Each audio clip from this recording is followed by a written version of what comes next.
With asbestos being in and around the People's Cartage site, we spoke with a local doctor about what that means for your health.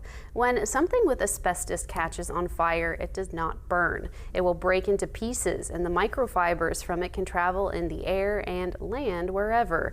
However, minuscule exposure rarely has an effect on a person, according to a pulmonologist at Camden Clark.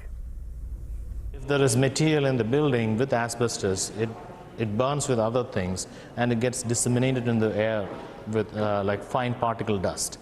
So you can inhale it, can go further a long distance, and then you inhale it. And then when the soot kind of settles down and the ash settles down, you'll have dust with asbestos. So whenever you have cleaning of those areas, then the dust will again get spread into the air and you can inhale it. So it doesn't get burned down by itself.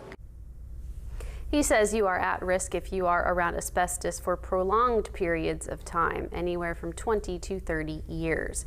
Those who were near it for a day or so are not at risk.